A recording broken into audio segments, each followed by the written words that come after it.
से जाना चाहते हैं और वो चाहते हैं कि हम खुद को कैसे इम्प्रूव किया जाए।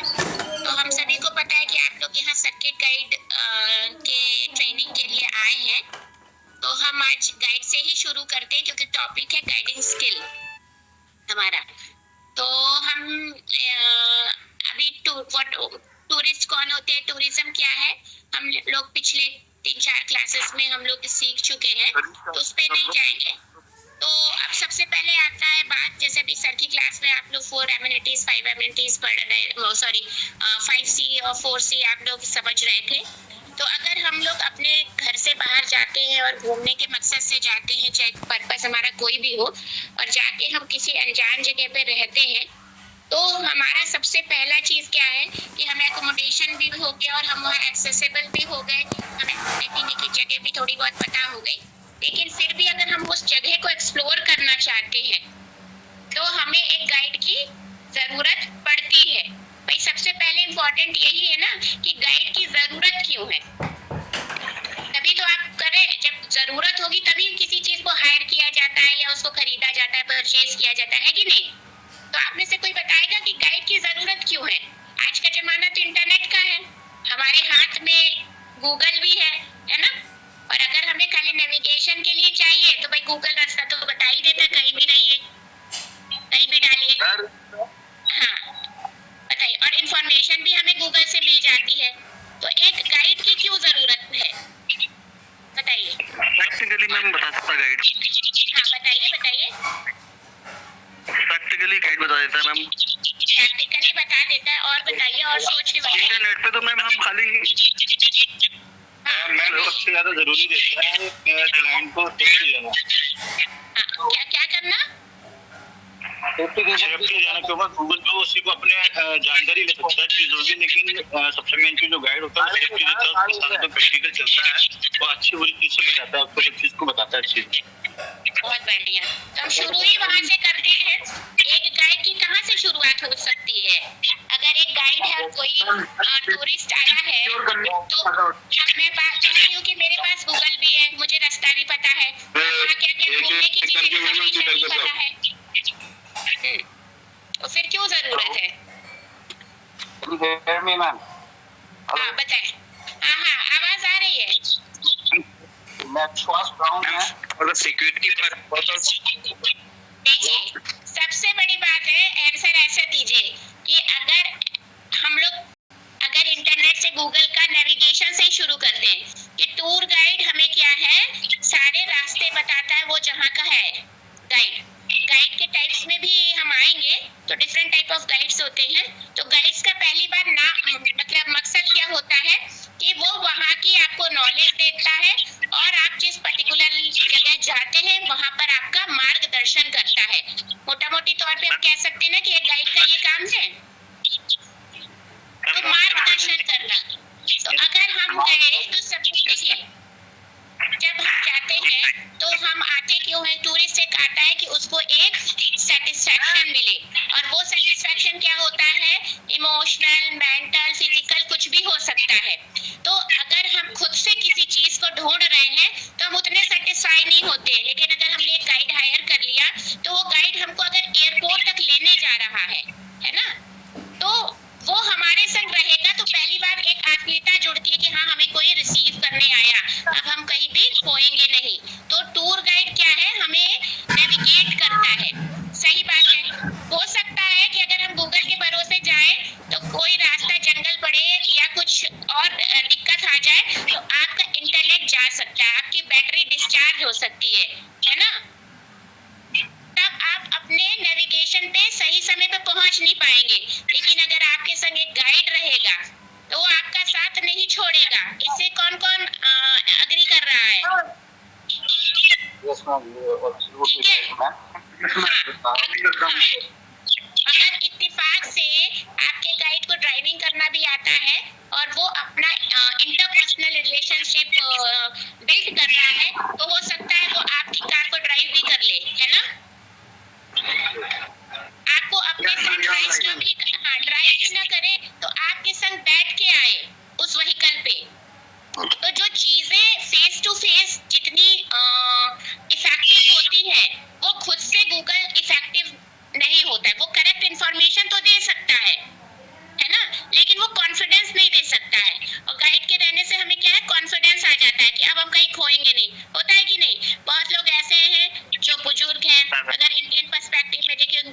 सारे लोगों को गूगल में सर्च करना नहीं आता है ना। कुछ लोग ही हैं जो एजुकेटेड हैं, जिनके पास इंटरनेट है, जो उसको सर्च कर सकते, बाकी लोग नहीं कर सकते।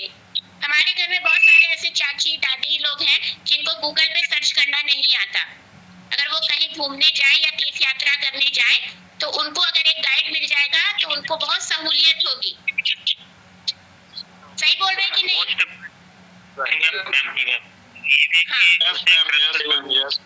हाँ। दूसरा कि गाइड जब आ रहा है तो गाइड क्या होता है, अपने ऊपर सारी जिम्मेदारी लेता है। कहता है ना गाइड कि आप अब चिंता मत करिए, मैं यहाँ हूँ, मैं सारी चीजें देखूंगा। तो ये टूरिस्ट को एक क्या रिलैक्सेशन देता है, और रिलैक्सेशन अल्टीमेटली क्या देता है, सेटिस्फैक्शन देता है। क्योंकि टूरिस्ट भी जानता है कि अगर हम थोड़े से पैसे देंगे और हमारे पास एक टूर गाइड रहेगा जो हमको अनजान शहर में हर तरीके की सहूलियत प्रदान कर सकता है, तो वो पैसे देने में भी नहीं हिचकेगा।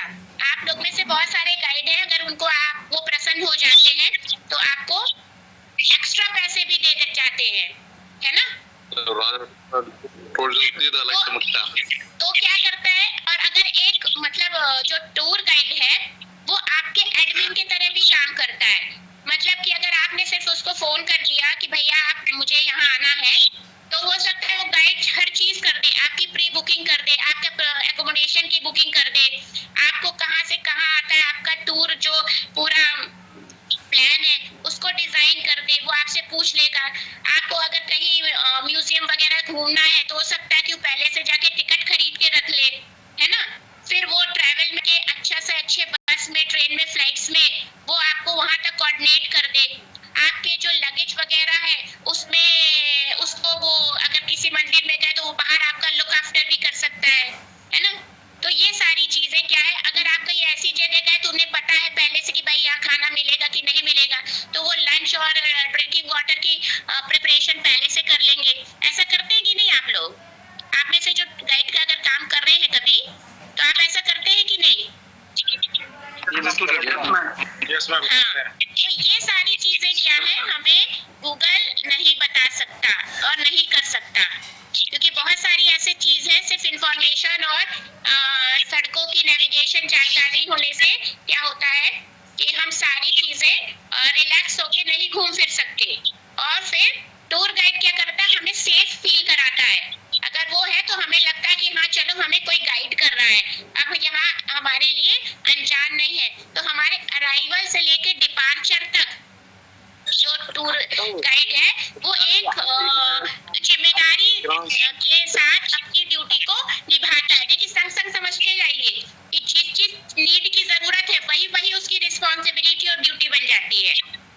ये एक अच्छे टूर गाइड की क्या ड्यूटी और रिस्पॉन्सिबिलिटी है। तो फिर हम आएंगे आप प्लीज माइक बंद कर लीजिए। और ये तो हम सिर्फ टूर गाइड की बात कर रहे हैं, अगर हम बात करें तो गाइडों के भी बहुत सारे प्रकार होते हैं। जैसे कुछ गाइड प्रोफेशनल टूर गाइड होते हैं, कुछ प्राइवेट टूर गाइड भी हायर करते हैं, एकेडमिक टूर गाइड होते हैं, फ्रीलांस टूर गाइड होते हैं, फिर उसमें से एक लोकल टूर गाइड है, आपको हम सर्किट टूर गाइड कह सकते हैं। फिर कल्चरल गाइड होते हैं जो स्पेसिफिकली कल्चर पे फोकस करते हैं, ट्रेडिशनल गाइड होते हैं, एडवेंचर गाइड होते हैं। देखिए एडवेंचर गाइड में बहुत ज्यादा स्किलफुल और ट्रेंड होने की जरूरत है, एक्सपर्टीज होने की जरूरत है। क्यों? क्योंकि एडवेंचर गाइड में क्या होता है, जब एक्टिविटी एडवेंचर वाली करते हैं तो हमें कौन संभाला रहता है, हमारा गाइड ही संभाला रहता है।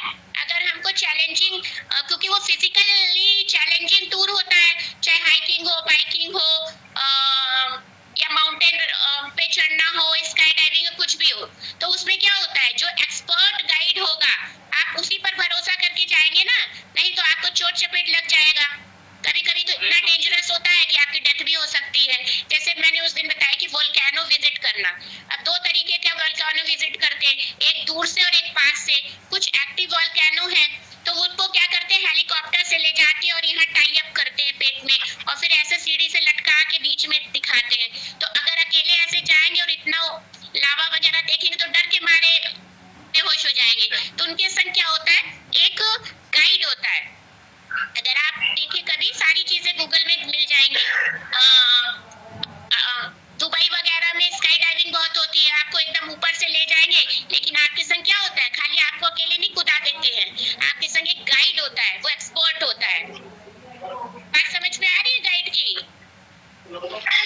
तो इस तरीके से जो एडवेंचर गाइड है उसको ज्यादा स्किलफुल होने की जरूरत है, वो उसको अपने क्षेत्र में एक्सपर्ट होने की जरूरत है।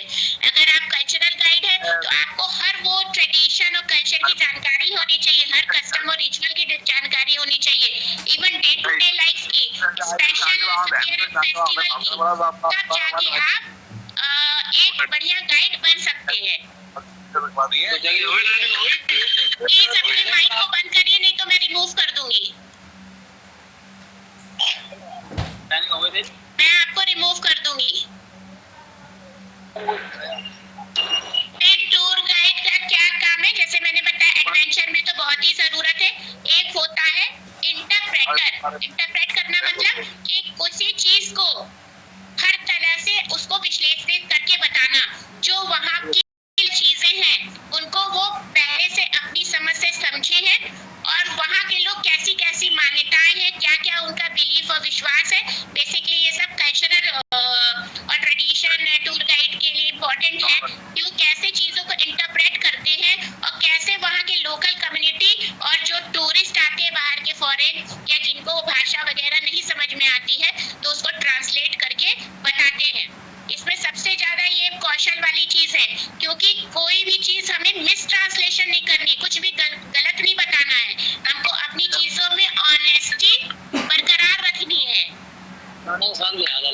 ठीक है, इसी में क्या होता है, क्योंकि अच्छे से वो एक तरीके से कह सकते हैं कि वो ब्रिज का काम करते हैं लोकल कम्युनिटी और आने वाले टूरिस्ट के बीच, और वो गाइड ही है जो चीजों को बहुत अच्छे से एक्सप्लेन कर सकते हैं कि कैसे वहाँ क्या है, क्योंकि जो भी टूरिस्ट आता है उनकी अपनी संस्कृति होती है, और वो जहाँ कहीं दूसरी जगह जाता है तो वहाँ चीजें बदली होती हैं, तो कुछ चीजें उनकी समझ से परे होती है। तो ये समझाने वाला काम भी कौन करता है, गाइड करता है। आप लोग आगरा से बहुत सारे लोग बिलोंग करते हैं, तो आप लोगों ने ये सब महसूस किया होगा कि जैसे कोई फॉरेनर्स आता है तो यहाँ की इंडियन कल्चर को देता है, पोशाक पहनावा, खाना पीना, क्या कहते हैं, रहन सहन, ये सारी चीजों को देखता है, तो उनके अंदर क्यूरियोसिटी होती है कि हाँ हम भी ये समझे कि कैसे होता है। तो उसको समझाने वाला काम कौन करता है, आप लोग करते हैं। किसी ने कभी ऐसा किसी से मिले हैं कोई जो फॉरेन से आए हैं, कोई अपना एक्सपीरियंस हो तो वो शेयर कर सकता है। सर बेस्ट ग्राउंड मिले हेलो, हाँ बताएं, कभी को किसी ने किया है? मैम संजय कुमार 95। हाँ संजय कुमार 95। हाँ 95। संजय कुमार जी बताएं, कभी कोई फॉरेन ऐसे आए हैं जिनको आपने ट्रांसलेट किया हो, इंटरप्रेट करके चीजें बताई हो? ये मैं काफी टाइम से काम कर रहा हूँ और लगभग ऑलमोस्ट 90% फॉरेनर गेस्ट ही अटेंड करता हूँ। जी जी, क्योंकि आगरा में फॉरेन से बहुत लोग आते हैं ताजमहल देखने। जी, तो सबसे पहले क्या होता है, हमें जो अपने गेस्ट होते हैं उनके फेथ को जो है हमें वो करना पड़ता है कि उनका फेथ हमारे ऊपर बना रहे। हमारे वेल विशर, हमारी लैंग्वेज, वे ऑफ टॉकिंग, ये सब बहुत इम्पोर्टेंट रखता है। उनका कहते हैं कि first impression is the last impression, ये होना बहुत जरूरी है। और गाइड क्या होता है, एक बहुत ही रिस्पॉन्सिबल जॉब है ये। बहुत बढ़िया। और ये जो करते हैं अपनी कंट्री को रिप्रेजेंट करता है। तो गाइड क्या है, ब्रांड एम्बेसडर है, अपने देश के लिए ब्रांड एम्बेसडर का काम करते हैं। वो रिप्रेजेंटेट करते हैं अपने कल्चर को, अपने रीजन को, अपने देश को। जी मैम, बहुत बढ़िया। तो इसीलिए ये आते हैं और हमारा ये दायित्व बनता है, ये हमारी रिस्पॉन्सिबिलिटी है कि हम उनको जो हमारी सर्विस है जो हम उसे बेस्ट उनको दें, जिससे वो जाकर अपने देश में इस चीज को शेयर करें और लोगों को और मोटिवेट करें कि आप जाइए और भारत में बहुत अच्छे लोग हैं, एक अच्छी अपनी छवि लेकर जाएं यहाँ से। तो ये बहुत इम्पोर्टेंट है।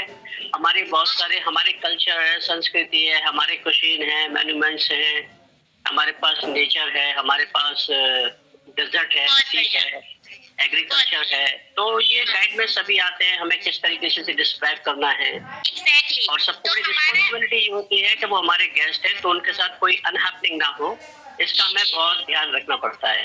बहुत बढ़िया, बहुत बढ़िया आपने बताया। और इसी के संग ये एक चीज जुड़ जाता है कि हम क्या करते हैं, हम अगर अपने देश को रिप्रेजेंट कर रहे हैं, अपने क्षेत्र को रिप्रेजेंट कर रहे हैं, अपने कल्चर को रिप्रेजेंट कर रहे हैं, तो हम उनको क्या कर रहे हैं, कहीं ना कहीं इनकरेज कर रहे हैं कि आप हमसे सेटिस्फाई होके जाइए और आप हमको क्या है रिकमेंड करिए और आप फिर आइए और लोगों की भी बोलिए।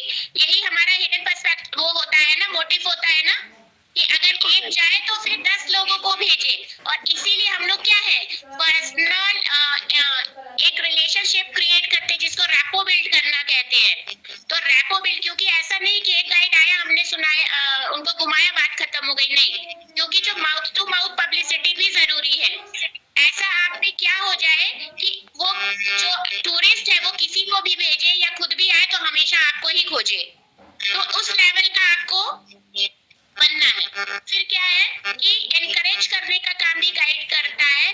और आजकल क्या है, मेमोरी को प्रिजर्व करने का सबसे अच्छा तरीका है, हर हाथ में मोबाइल, हर हाथ में कैमरा है, तो फोटोग्राफी। तो टूर गाइड क्या होता है, वो अच्छी फोटोग्राफी भी कर लेता है ना।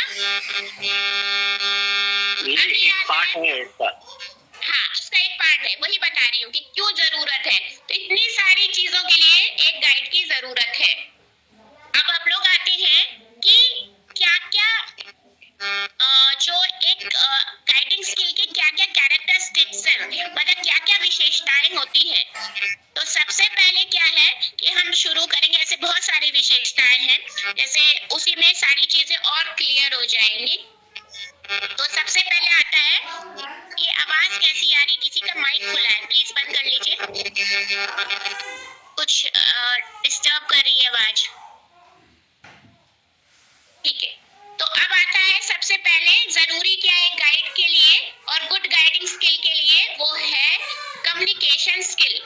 तो आप लोग अपने से रिलेट करिएगा कि क्या है या क्या नहीं है। ठीक, तो कम्युनिकेशन स्किल मतलब कम्युनिकेट करने का ही काम है। हमको अपने टूरिस्ट को क्या है, बोलचाल से ही सारी चीजें करनी है, हमारा माध्यम ही वही है। तो कम्युनिकेशन स्किल्स जो है वो बहुत स्ट्रॉन्ग होनी चाहिए। तो आप कैसे स्ट्रॉन्ग कर सकते हैं कम्युनिकेशन स्किल? पहली बात, हमें हो सकता है कि हमारे जो टूरिस्ट हैं वो सिंगल आए, डबल आए या ग्रुप में आए, है ना। तो उसमें क्या होता है, कम्युनिकेशन बेसिकली क्या होता है, हमारे दिमाग के जो आइडियाज हैं उसको हम मैसेज में कन्वर्ट करते हैं और फिर हम उसको डिलीवर करते हैं। तो जो जैसे आपने अपने टूरिस्ट को कुछ डिलीवर किया तो आप क्या हुए, सेंडर। कम्युनिकेशन स्किल की क्लास में प्रॉपर बताऊंगी, उसकी अलग से क्लास होगी। लेकिन आपने कुछ मैसेज सेंड किया, चाहे वो माध्यम कोई भी हो, गाइड के लिए वो फेस टू फेस होता है, कॉन्क्रीट वे में होता है। तो आपने उसको कहा और एज इट इज उसने जो रिसीवर है, जो टूरिस्ट है, उसने वैसे ही समझा, तभी आपका कम्युनिकेशन क्या है वो सही होगा। तो इसमें क्या क्या चीजें जरूरी होंगी, आपका पिच, ये बहुत इंपॉर्टेंट है, आपकी वॉइस। देखिए, आपकी वॉइस इतनी होनी चाहिए कि जो आपके ग्रुप का आखिरी बंदा है वो भी सुन ले। ऐसा भी ना हो कि बहुत लाउड हो और लगे कि आप बहुत चिल्ला रहे हैं, आप बहुत गुस्से में हैं, और इतना धीमे भी ना हो कि पीछे वाले को सुनाई न दे। आपको बोलने का जो माध्यम है, भाषा, वो भी वही रखनी पड़ेगी जो ग्रुप समझता है। तो मोस्टली क्या है, इंग्लिश भाषा, इंग्लिश आनी चाहिए सबको, है ना। वो ग्लोबल वे में क्या है, वो कम्युनिकेशन लैंग्वेज है इंग्लिश। तो इंग्लिश मोस्टली सबको ही समझते हैं, लेकिन कभी कभी ऐसा होता है कि जो इंग्लिश भी नहीं समझते हैं, तब दिक्कत आती है। तो इसीलिए अगर आपको अच्छा गाइड बनना है तो आपको डिफरेंट भाषाओं का अगर ज्ञान है तो आपकी रैंकिंग अपने आप ऊपर हो जाएगी। आप में से बहुत लोगों को, हाँ मैम एक क्वेश्चन है इस चीज के रिगार्डिंग। हाँ हाँ, बताइए बताइए। Ma'am the notes which you are providing, they are in Hindi, ma'am. And ma'am, basically if we become guides, then the basic responsibility is that ma'am we should talk with our clients in English or in the language which they are suitable. Exactly. But ma'am, the notes which our college is offering, it's in Hindi, so ma'am it's causing difficulty to understand. We provided both in English and Hindi, दोनों में है बेटा, उसको देखिएगा English जिसको जो convenient हो, क्योंकि बहुत सारे ऐसे लोग हैं क्योंकि जो समझने में आता है, हमारा पर्पस ट्रेनिंग का है कि हम चीजों को बताएं, और हम लोग इसलिए मिक्स वर्ड यूज करते हैं कि चीजें समझ में आती आ जाए। और बाकी जैसे इंग्लिश की क्लासेस है, क्योंकि इंग्लिश की क्लास नहीं है। हाँ बताइए। बट नोट्स देखे हैं वो इंग्लिश में नहीं है, मोस्टली हिंदी में है। वो कुछ चीज देखिए, हिंदी इंग्लिश तो अभी बैरियर है ही नहीं, सिर्फ अगर आपको पढ़ना है, जैसे आपको इंग्लिश भी आ रही, बहुत लोगों को इसमें इंग्लिश नहीं आती होगी, ऐसे बहुत लोग होंगे ना, बताइए। क्योंकि इंग्लिश हिंदी में नोट्स देना बहुत बड़ी बात नहीं है, हम लोग ये चाह रहे हैं कि जो ज्यादा से ज्यादा को लोगों को वो भाषा समझ में आए। जिनको इंग्लिश आती है उनको हिंदी भी समझ में आता होगा, और हिंदी वालों को तो हिंदी समझ में आता ही है। तो जो पीडीएफ एग्जाम जो कंडक्ट होगा वो इंग्लिश में और Hindi, both language Hindi, that's the main. Hindi में होगा, सिर्फ हिंदी में होगा। आप कार्तिकेय बोल रहे हैं ना 38? Yes ma'am, yes ma'am, yes ma'am. Hindi में क्वेश्चंस हम लोग हिंदी में देंगे, सिर्फ एक लैंग्वेज में होगा, हिंदी में, इंग्लिश में नहीं होगा। चीजें इसलिए बता रहे हैं कि language should not be the barrier in your communication, क्योंकि आपका जो एरिया है उसमें लैंग्वेज मैटर करता है। ठीक है, अभी क्या हो रहा है कि अभी कवायद भी चल रही है कि गाइडों को लैंग्वेज, डिफरेंट लैंग्वेज सिखाया जाए, लेकिन होता क्या कि लैंग्वेज आप अचानक से नहीं सीख सकते, एक महीने में नहीं सीख सकते, वो प्रैक्टिस की बात है।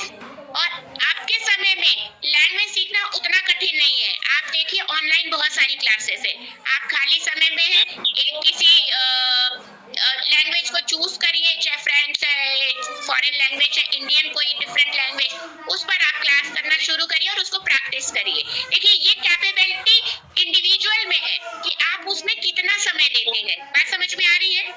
लेकिन यहाँ पर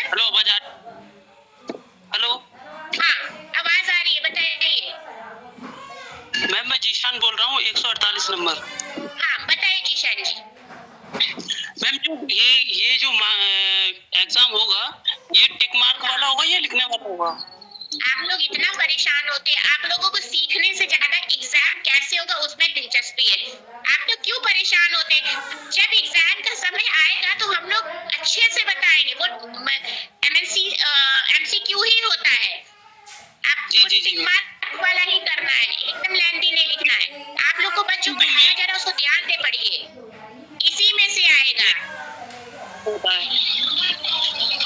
और एक कॉपी पेन लेके बैठा करिए, और जो टर्म नए नए आते हैं उसको नोट कर लीजिए, क्योंकि हम लोग क्वेश्चन ऐसे ही बनाएंगे। जी मैडम, बात समझ में आ रही है? तो अगर हम कह दीजिए कि लिख देंगे कि गाइडिंग स्किल का कौन सा कैरेक्टरिस्टिक्स नहीं है, अगर किसी को है तो आप पढ़े नहीं रहेंगे तो बता पाएंगे? कुछ तो टर्मिनोलॉजी होती है, वो भी जानना जरूरी है। तो आप लोग ध्यान से सुनिए उसको, और एग्जाम के पहले सारी चीजें क्लियर हो जाएंगी। तो हम कम्युनिकेशन स्किल पे आते हैं, और हमें क्या करना होता है कि जो हमारे सेंटेंसेस होते हैं वो बहुत टिपिकल या कॉम्प्लेक्स नहीं होने चाहिए। हर लैंग्वेज में सरल शब्दों का प्रयोग करना चाहिए, छोटा करना चाहिए, लेकिन हमें पूरी बात कहनी चाहिए। ठीक, तो ये सबसे इम्पोर्टेंट स्किल है, क्योंकि इसी स्किल से, बातों से ही हम सबको जीत सकते हैं, बातों से ही हम सबको याद रखते हैं कि अरे वो कितना अच्छा स्पीकर था, कितना बढ़िया ऑरेटर था, है ना। तो इससे क्या, ये क्वालिटी है, और आप में से जिसमें ये कमी हो तो उसको ये दूर करना पड़ेगा, तभी आप इम्प्रूव कर पाएंगे।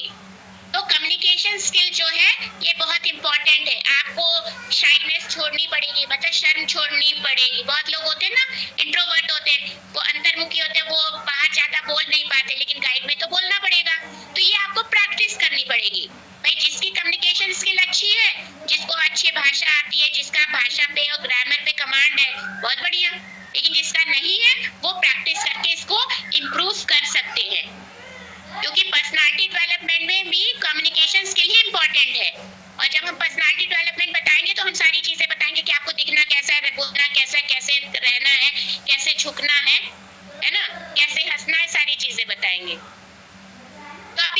कम्युनिकेशन स्किल समझ लीजिए। तो जो सेंटेंस है बहुत बड़े नहीं होने चाहिए, कॉम्प्लेक्स नहीं होने चाहिए, सरल भाषा का प्रयोग करना है। छोटे छोटे सेंटेंस बोलिए जो अंडरस्टैंड कर पाए या समझ पाए जो आपका ऑडियंस है। और दूसरा, और वो बंधा रहे ऐसा, और बहुत ज्यादा भी बोलना नहीं चाहिए। ये पता चले कि हम छोटी चीज को समझाने के लिए मनगढ़ंत कहानियां बोल रही हैं। कहानियां, स्टोरी टेलिंग भी एक इम्पोर्टेंट स्किल है गाइड का, कि वो कैसे कहानियों से बांधे रखता है अपने टूरिस्ट को, अपने क्लाइंट को। पर ऐसा ना हो कि मनगढ़ंत कहानियां ही सुनाने लगे, क्योंकि होता क्या है कि जब गाइडिंग आप करते हैं तो स्टोरी टेलिंग भी बहुत जरूरी है, वही समा बांधे रखता है। और उसी में क्या होता है, आशु रचना, इम्प्रोवाइजेशन, मतलब मैडम गाइड एक प्रोफेशनल होना चाहिए, गाइड को बहुत प्रोफेशनल होना चाहिए। और उसको जो है टूरिस्ट की जो संतुष्टि के लिए जो भी उसको जरूरत है, जैसे मल्टीलिंगुअल आपने भी बताया, अभी आपने कम्युनिकेशन बताया, अभी आपने उसके बारे में जो प्रोफेशनल टूर गाइड होते हैं वो मेमोरी बहुत उनकी स्ट्रांग होती है, मेमोरी। जी जी जी, बहुत बढ़िया, ये भी एक क्वालिटी है। और नॉलेज, उसकी जो नॉलेज होती है, मेमोरी की नॉलेज होती है वो टू द पॉइंट होती है, जो टाइम बहुत नहीं वेस्ट करती। एग्जैक्टली, मेमोरी शार्प होनी चाहिए। ये अभी हम आते हैं, अभी हम पहले स्टोरी टेलिंग पे कर ले, क्योंकि स्टोरी टेलिंग भी बहुत इंपॉर्टेंट है। आपको कहानी बताना आना चाहिए।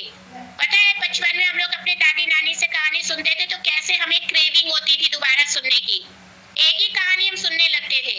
तो वो मतलब वो लहजा, वो एसेंस होना चाहिए। और ऐसा ना हो कि लगे अरे ये तो मनगढ़ंत बता रहा है ना, गाइड को ऐसे नहीं, ऐसा। और ये स्टोरी टेलिंग में भी क्यूरियोसिटी जो आपके क्लाइंट की है वो बरकरार रहनी चाहिए।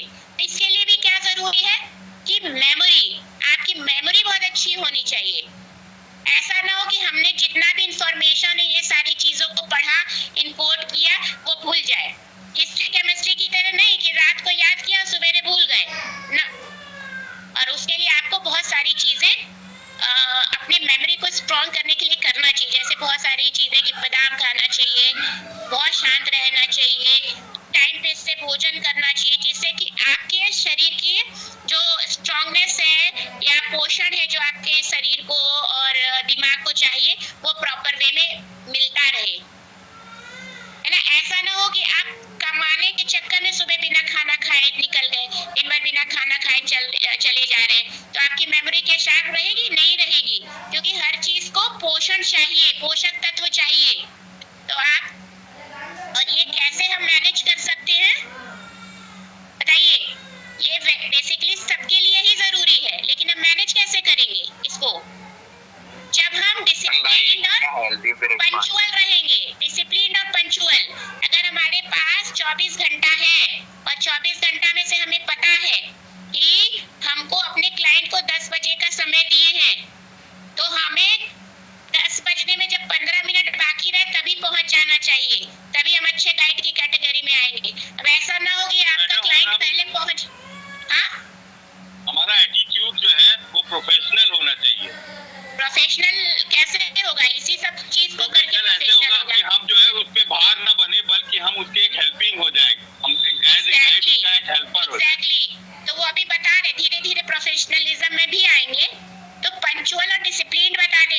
अब जैसे क्या होता है कभी कभी कि हमें आलस बहुत घेरा रहता है, हमने कह दिया कि हम 10 बजे क्लाइंट के पास जाएंगे और हम उसके पास पहुंच रहे हैं 10:30 बजे, तो वही हमारे इंप्रेशन क्या हुआ? खराब हो गया, क्योंकि हमको बता दिए कि हम डिसिप्लिन्ड नहीं है।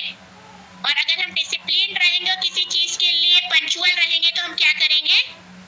हम अपने टाइम का मैनेजमेंट एप्रोप्रिएट वे से कर लेंगे। हमें पता रहेगा कि हमको कितने बजे उठना है, कितने बजे तक एक्सरसाइज करनी है, कितने बजे तक घर का काम करना है और कितने बजे भोजन करके हमको निकल जाना है।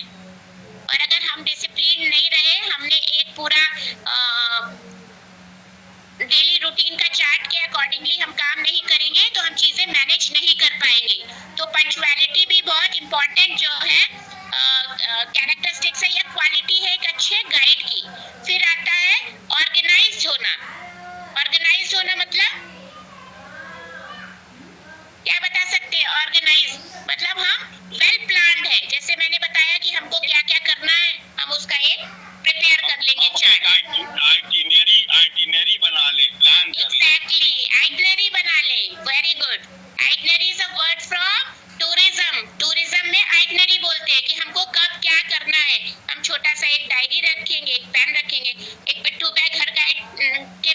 रहना चाहिए भाई, जिसमें वो अपनी जरूरत का सामान रखे, चाहे वो एक जोड़ी कपड़े हो या थोड़ा सत्तू हो या थोड़ा बिस्किट हो या अपना पानी हो, इसमें एक किताब पेन हो, जो जरूरत का सामान हो, लाइसेंस वगैरह हो, वो सारी चीज उसके पास होनी चाहिए। और तभी कहते हैं कि वो क्या है, वेल ऑर्गेनाइज्ड है। अगर कुछ चीज है जो लिखने वाली है भाई, हम उसको लिख लेंगे, हमने प्लान कर लिया, क्योंकि टूरिस्ट क्या है, अलग अलग तरीके के आते हैं, उसमें क्या है, किसी के पास ज्यादा टाइम है, किसी के पास कम टाइम है, तो आप उस कम और ज्यादा टाइम को मैनेज कैसे करेंगे वो आपके ऊपर निर्भर करता है। आप सबको सब एक ही तरीके से डील नहीं कर सकते। और अगर ग्रुप में आया तो ये भी एक समस्या होती है कि उस ग्रुप में डिफरेंट लैंग्वेज बोलने वाले हो सकते हैं, डिफरेंट एज ग्रुप के हो सकते हैं, महिलाएं हो सकती हैं, ओल्ड पीपल हो सकते हैं या बच्चे हो सकते हैं। तो एक अच्छा गाइड क्या होता है, सबको लेके चलता है, उसको बच्चों को भी एंटरटेन करना है, बुड्ढों को भी करना है, महिलाओं को भी करना है, पूरे ग्रुप को करना है। ऐसा ना हो कि 2 लोग प्रसन्न हैं और 4 लोग आपसे नाखुश हो जाए। तो ये क्या है, यही स्किल आपको डेवलप करनी है, क्योंकि एक ही दिमाग है, आपको क्या है, एक ही समय में मल्टीटास्किंग होना पड़ेगा। और इसके लिए आपको खुद को और अपने दिमाग को वेल ऑर्गेनाइज करना पड़ेगा। और वेल ऑर्गेनाइज करे रहेंगे तभी आप इम्प्रोविजेशन मतलब आशु रचना करने में सक्षम होंगे। इसका मतलब क्या होता है कि कभी कभी ऐसी सिचुएशन आ जाती है कि आपका जो है प्लान भी फेल हो जाता है। प्लान भी फेल हो जाता है कैसे? मान लीजिए कि आपके पास कोई क्लाइंट आया, ग्रुप आया और आप आगरा घुमाने ले गए, आपको किला दिखाना या ताजमहल दिखाना, और अनफॉर्चुनेटली बहुत तेज पानी बरसा या किसी कारण से वो खुला ही नहीं, उसमें आज बंद हो गया, आज बंद होने का दिन है। तब क्या होगा भाई, गाइड का काम ही नहीं, जब आप हमको घुमा ही नहीं पाए हमारे डेस्टिनेशन में वो साइट को, तो फिर हम किस बात का पैसा दे, तो नहीं। तभी आपका दिमाग क्विक काम करना चाहिए कि अगर ये कोई म्यूजियम बंद है या किला बंद है या ताजमहल बंद है या किसी कारणवश नहीं जा पा रहे हैं, तो इसके बदले हम उनको कहाँ ले जाए कि उनको वो जहाँ वो नहीं गए हैं वहाँ न जाने का मलाल न रह जाए। बात समझ में आ रही है?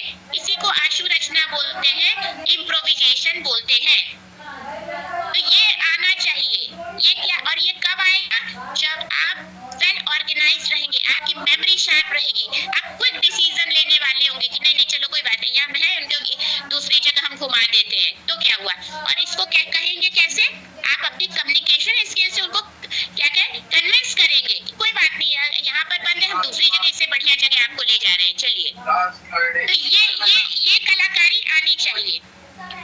फिर क्या है, और ये कब आप कर सकते हैं, जब आप एनर्जेटिक हो। तो आपको बहुत एनर्जेटिक होने की जरूरत है। तो एनर्जेटिक कैसे रहेंगे? जब आप प्रॉपर वे में अपनी डाइट को लेंगे और खुश रहेंगे, तभी आप एनर्जेटिक फील करेंगे। या एंथुसियास्टिक रहेंगे, आपके अंदर एंथुसिज्म रहेगा, तो आपको जील रहेगा, क्योंकि घुमाने के लिए पैशन, जील की जरूरत है। आप ऐसे खुद भी ऐसे रहेंगे, लुल रहेंगे और नहीं घुमा पाएंगे, तो वो आपके क्लाइंट को समझ में आ जाएगा। आपको हमेशा दिखाना है कि आप बहुत एनर्जी से भरे हैं, आप थके नहीं हैं। तो इसके लिए आपको अपने पर्सनली अपने ऊपर भी ध्यान देना बहुत जरूरी है। तो अगर आप में बहुत एंथ्यू है और चील है और आप बहुत एनर्जी से भरे हुए हैं, तो आप उनको बहुत उत्साह के संग घुमा पाएंगे, तो आप अपने क्लाइंट को बांध पाएंगे, और तभी आपका जो एक कैरिस्मेटिक पर्सनालिटी है वो उभर के आएगा। तो ये बहुत इंपॉर्टेंट है। फिर क्या है, एम्पैथी, एम्पैथाइज करना। 2 वर्ड आपने सुना होगा, सिंपैथी और एम्पैथी। कोई बताएगा कि एम्पैथी का क्या मतलब होता है? किसी को पता है? सिंपैथी बताएगा कोई? हाँ ma'am, there is a difference. Yes, there is a difference. Yeah, difference is empathy and sympathy. Like there is a person and he has lost their bag, and that time he is saying us, I have lost my bag.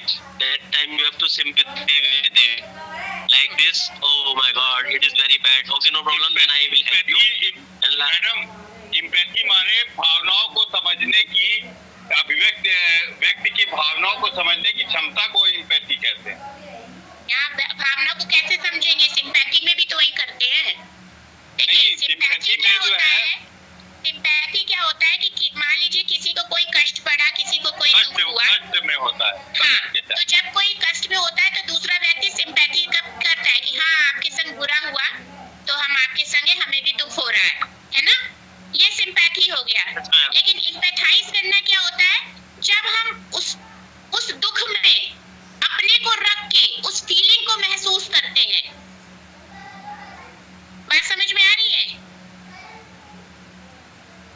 Yes, ma'am. Yes.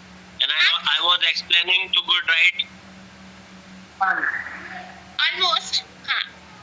तो इम्पैथाइज करना होने वाला चाहिए, sympathy नहीं, इम्पैथाइज।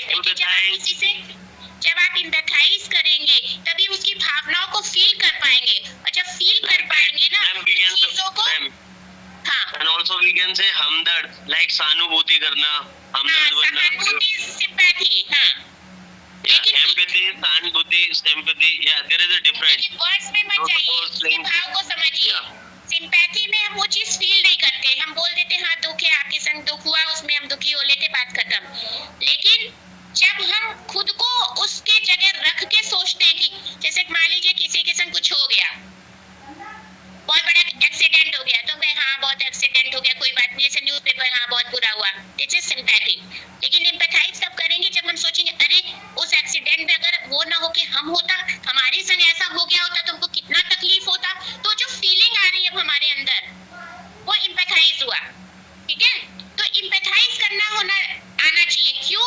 क्योंकि जब हम अपने टूरिस्ट से चीजों को एम्पैथाइज करेंगे तो उसके पर्सपेक्टिव से, उसके संदर्भ से हम समझेंगे, और जब समझेंगे तो हम जो है निगेटिव वे में नहीं जाएंगे, क्योंकि पूरे प्रोफेशन में पॉजिटिविटी होना बहुत बहुत बहुत जरूरी है, तभी आप एक्चुअल प्रोफेशनलिज्म को फॉलो करेंगे। प्रोफेशनलिज्म क्या होता है?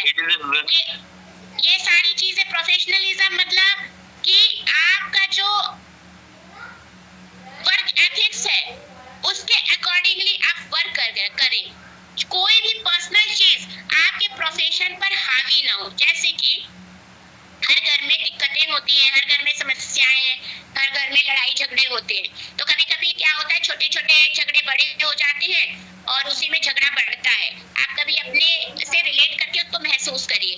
मान लीजिए सुबह उठ के किसी बात से झगड़ा हो गया, ठीक है, झगड़ा हो गया या कुछ दुख हो गया, कुछ भी हो गया, तो अब क्या हुआ कि अगर हम उसको लेके बैठेंगे तो हम प्रोफेशनलिज्म के एथिक्स को फॉलो नहीं कर पा रहे। क्यों?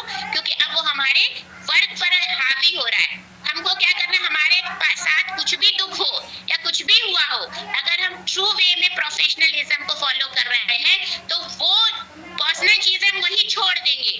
कोई भी झगड़ा हो, झंझट हो, उसमें हम चुप रहेंगे, अपनी एनर्जी वेस्ट नहीं करेंगे, अपने दिमाग को कूल रखेंगे और समझाएंगे कि ये मेरा पर्सनल चीज है, इसी कारण मैं अपने क्लाइंट को या अपने वर्क को सफर नहीं करूंगा। भाई दूसरे को हाथ जोड़ना है कि भाई तू ही सही, कोई बात नहीं, रह ले, अब मुझे जाना है, मुझे शांति चाहिए, और आप अपना निकल गए अपने काम में और उसी टाइम पे पहुंचे। मैं आपको एक स्टोरी बताऊंगी। मैं जब पढ़ती थी तो मेरे केमिस्ट्री के टीचर थे, तो बाद में जब एक दिन आए, मतलब वो कभी नागा नहीं करते थे, कभी भी हमेशा आते थे कोचिंग में, तो उनका रिकॉर्ड था कि वो कभी भी गैप नहीं करते थे या बच्चों को इंतजार नहीं कराते थे, हमेशा पहले पहुंचे रहते थे क्लास में। तो एक बार पता चला कि सर की जो शादीशुदा बेटी थी उनके घर में गैस सिलेंडर फट गया था और उसमें उनकी डेथ हो गई थी, और सुबह ही डेथ हुई थी, और उन्होंने चाय मांगा था अपनी बेटी से, और सोचिए वो उस दिन भी आए अपने हम लोगों को पढ़ाने, और हम लोगों को पता भी नहीं चला कि उनके घर इतनी बड़ी ट्रेजेडी हो गई है। तो ये होता है प्रोफेशनलिज्म। भाई इतने ऊपर तो कोई नहीं पहुंच सकता है, लेकिन ऑप्टिमाइज एफर्ट करा जा सकता है कि कुछ ऐसी चीजें हैं जिसको हम अपने ऊपर हावी ना होने दें, जैसे कि हमारा वर्क जो है वो सफर ना करे, ठीक है। तो ये प्रोफेशनलिज्म है। Yeah, also we can sympathy and empathy. These are good etiquettes for human. Am I right? Exactly. Yeah. Exactly. When I was explaining and Ratan Kara interrupt to us. No problem. अब क्या है कि हमें क्या है, flexible होना पड़ता है। Flexible in the sense of अपने काम के लिए। ऐसा नहीं कि हम जो बोल रहे हैं वही सही है। फ्लेक्सिबिलिटी और एडेप्टेबिलिटी ही क्या है, हमें कुछ कैरिस्मेटिक करने के लिए प्रोत्साहित करता है। हमको सिचुएशन के हिसाब से ढलना और फ्लेक्सिबल होना आना चाहिए। हम बहुत चीजों से बच जाएंगे। देखिएगा जो बहुत स्ट्रिक्ट होते हैं ना, कभी देखा है लकड़ी का तना जो बहुत कड़ा होता है वो बहुत जल्दी टूट जाता है, आंधी पानी में टूट के गिर जाएगा, जुड़ेगा नहीं। लेकिन बहुत लंबे लंबे पेड़ जो होते हैं जैसे नारियल वगैरह के पेड़ फ्लेक्सिबल होते हैं, ऐसे आंधी में झुक जाते हैं, फिर अपने एप्रोप्रिएट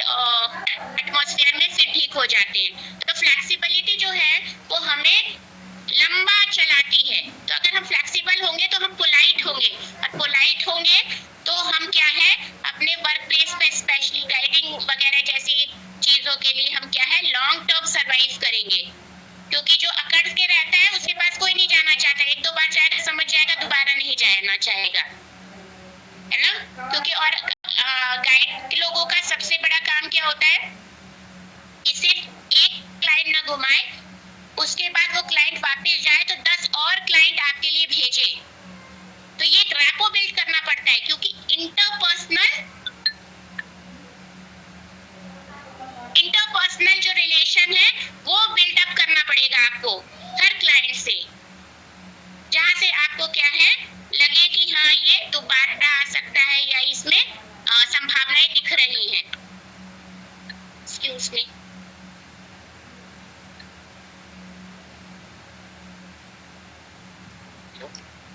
हेलो, हाँ बताइए मैडम आपकी आवाज हाँ? अरे क्यों भाई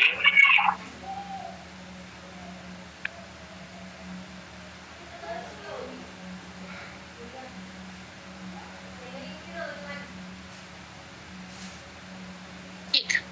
तो ये सारी चीजें हम कैसे इम्प्रूव कर रहे हैं, ये सारी चीजें क्या है, ये सारी चीजें विशेषता एक अच्छे गाइड बनने की, ये गुण है, ये सारी चीजें होनी चाहिए। इंटरपर्सनल स्किल, और ये कैसे होगा जब हमको क्यों कैसे लोग सुनेगा, हमारे पास क्यों लोग आए, इतने सारे गाइड हैं, सारे गाइडों को छोड़ के हमारे पास ही क्यों आए, ये इम्पोर्टेंट है ना। आप में क्या अलग हो, तो ये सारी चीजों को में आपको मेहनत करनी पड़ेगी, इम्प्रूव करना पड़ेगा। भाई हम गाइड बन रहे, लेकिन एक अच्छे गाइड कैसे बनेंगे, ये सारे गुण होने चाहिए। फिर नॉलेजेबल सबसे इम्पोर्टेंट है, हमें नॉलेज होनी चाहिए, और ऐसा नहीं है हमें नॉलेज सीकर होना पड़ेगा, ऐसा नहीं कि एक बार हम बस जान गए तो बस उतना ही जान गए, हमें ये हमेशा सतत प्रयत्न करना पड़ेगा। चीजें नई नई आती है, नया नया इंटरप्रिटेशन आता है, तो क्या चल रहा है हमारे अराउंड वो भी हमें पता होना चाहिए। तो नॉलेजेबल होना चाहिए, क्योंकि जब चीजें नॉलेजेबल है, हमारे पास ज्ञान रहेगा, कहते हैं ना ज्ञान को पानी की तरह पचा लीजिए, तब वो आपके मुंह से धारा प्रवाह होकर निकलेगा, तभी आप कुछ बोल पाएंगे, आपके पास कंटेंट रहेगा बोलने के लिए। और आपका जो कार्य है वो क्या है, बोलने पर ही डिपेंड होता है। तो ज्ञान भी होना चाहिए, ऐसा नहीं कि कुछ भी हम स्टोरी टेलिंग कर रहे हैं, उसके पीछे कुछ फैक्ट होने चाहिए। और जब भी आप कुछ ऐसी चीजें बताएं जहां पर शंका है तो अपने को बचाइए, जैसे कि एक रिसर्चर करता है, और हो सकता है वाला वर्ड यूज करा करिए कि लोगों की ऐसी मान्यता है, ऐसी कहानी प्रचलित है, ऐसा रहा होगा या हो सकता है ना। तो ये वर्ड्स आपको कौन सा वर्ड चूज करना है, इसकी भी टेक्निकलिटी आपको पता होनी चाहिए। फिर आता है ह्यूमर। ह्यूमर क्या है कि बीच बीच में आपको हास्यात्मक तरीके से आपको एक्सप्रेशन देना चाहिए, ये नहीं कि आप बता रहे हैं और आप मुंह बना के रह रहे, कुछ जोक कुछ चुटकुले, जिससे कि सारे लोग को मजा आए, क्योंकि लोग आनंद लेने ही तो आया है। तो आप क्या है आनंद प्रोवाइड कर, आपको भी वही करना है। तो कुछ ऐसा समा बांधिए कि बोर ना हो, माहौल एकदम लाइट रहे, क्योंकि पूरी बारात के दूल्हे आप ही आगे चल रहे हैं। हेलो भैया, वो आप बोल दीजिए, अंदर आ जाइए, बोल दीजिए जय मैम क्यों जाना है।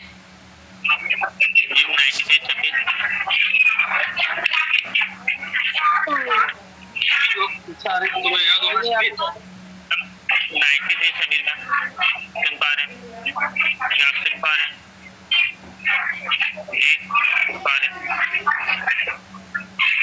मैडम का माइक बंद है भाई, मैडम का माइक 2 मिनट समीर, अभी आओ। हाँ समीर बंद हो गया।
भाई फोन पे बात हो रही है भैया, देख तो लो, कम से कम देखते रहो होगा तुम्हें। मैडम कर रही है। 2 मिनट रुके भाई, 2 मिनट बात तो सुन दो। हाँ मैम की बात सुन दो।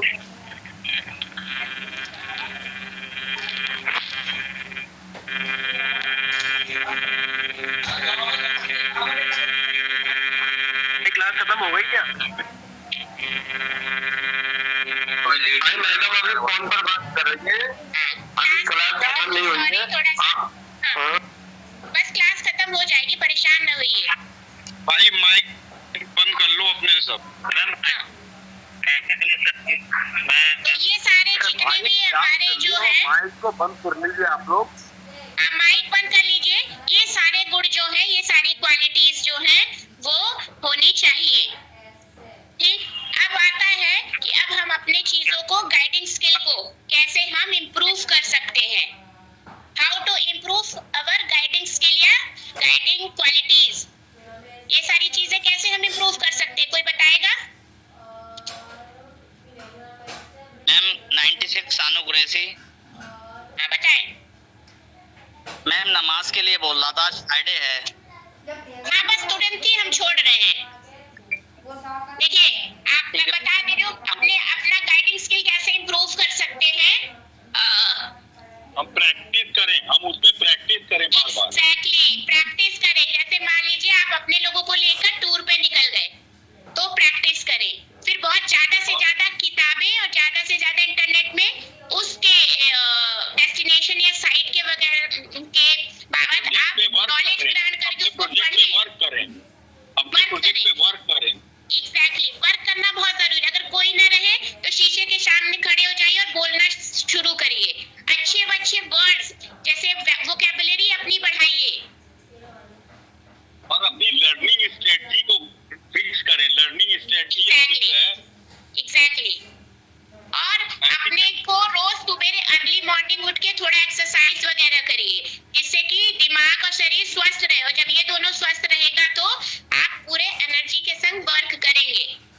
ठीक है, और दूसरों से शिक्षा लेनी चाहिए। करिएगा। सुनिए, आप लोगों का नमाज यहाँ 1:30 बज रहा है, मैं अभी क्लास वाइंड अप कर रही हूँ। आप क्या करिएगा, ये आपका होमवर्क है, मैं कल पूछूंगी कि किस तरीके से गाइडिंग क्वालिटी जो होती है, गाइडिंग स्किल है, हम इम्प्रूव कर सकते हैं।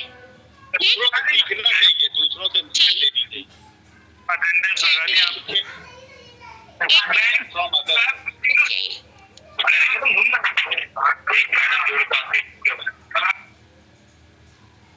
एक मिनट।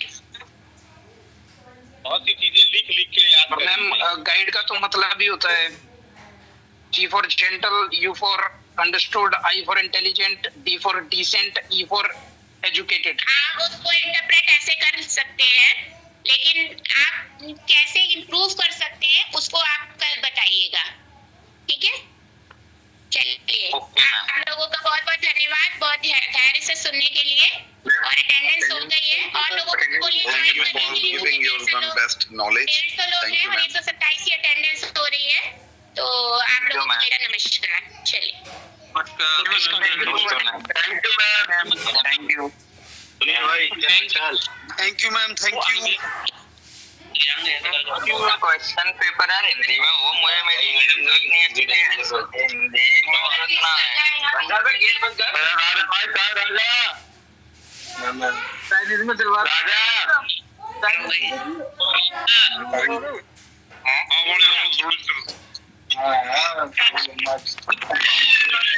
अरे बंटी भाई,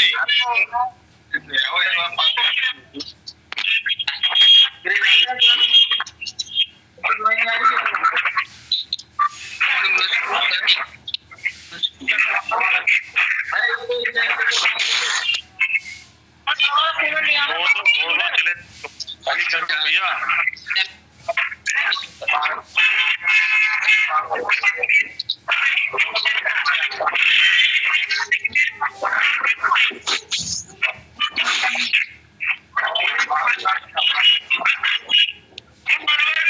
हरीश भाई कौन सा ग्रुप है वो, लिंक भेज दो या ऐड करवा दो। भेज रहा हूँ। कोई पठान करके है, उन्होंने बनाया है। तो मेरे पास नहीं आया भाई। साले भाई हम तो रह गए। अरे हम अकेले छोड़ भाई, तुमने तन्हा अकेला छोड़ दिया मुझे। नहीं अभी भेज रहा हूँ भाई यहाँ पे भेज दो, कौन सा लिंक बना दिया, कौन सा लोग है तो पठाने क्या नाम है भैया, नाम तो बता दो अपना। यूनुस पठाने से कुछ नाम है। अरे नमाज के लिए आपने क्लास लगवाई है सब लोगों ने, तो फिर नमाज पढ़ने जाओ, क्या इंतजार कर रहे हो यहाँ पर? भैया क्लास खत्म हो चुकी है, रुपए की नमाज पड़ेगा लकी। आई मीन पूरी हो गई है आज के लिए। हाँ हम तो टाइम पास कर रहे हैं, वो टाइम पास करेंगे। क्या है? Okay take care all of you, take care. Okay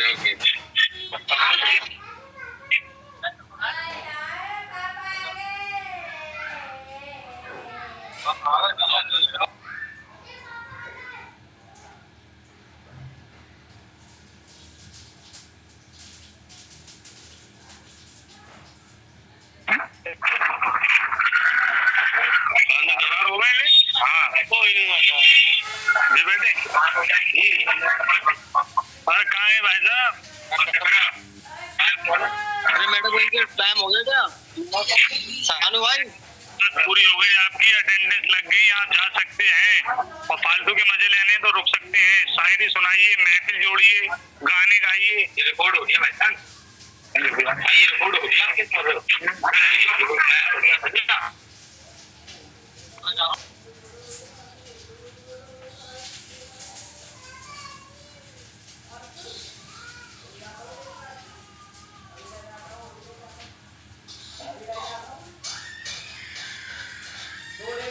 अरे नवाब साहब नमाज फमाज पढ़ जाते चले जाते हैं।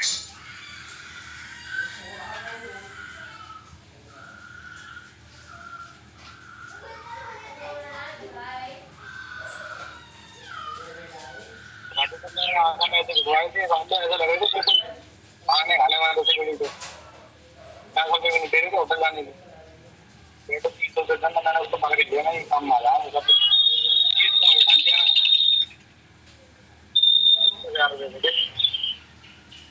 आदमी अभी सोचनी चाहिए तो ये मुकाबला रहा था खर्च करने भागे, छोटे मोटे बच्चे हैं आपके आदमी। अगर मालूम पड़ा गया सारे गाइडे भागे निकलना पौधा भी मिलने की तो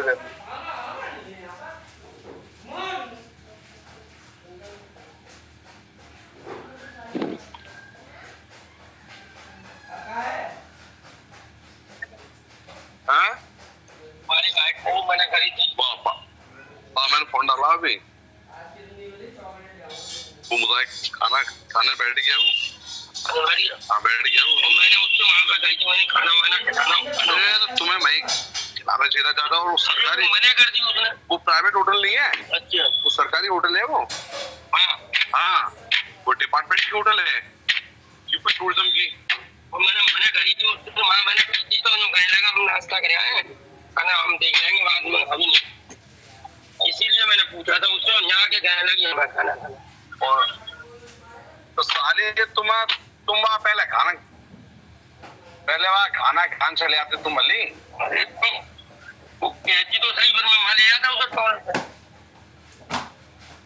या यहाँ खिलवा देता, यहाँ से वहाँ जाके कहिए उधर ये जब भाई वो आदमी खड़ा था, वो कहने का मिल जाएगा यहाँ खाना है।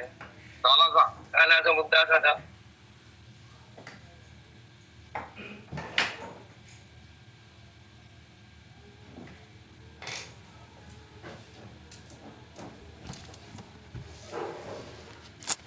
तकदीर में नहीं है नसीब तो मामला जाता। सही बात है, मैंने इसीलिए पूछने में कहा देखो वो सवारी बात करके चली गई सुबह। अच्छे वो उन्होंने हाँ कर लिया हमसे और नंबर ले लिया, तैयार हो गई, कहने लगे हमें भूखी पुराने घंटे का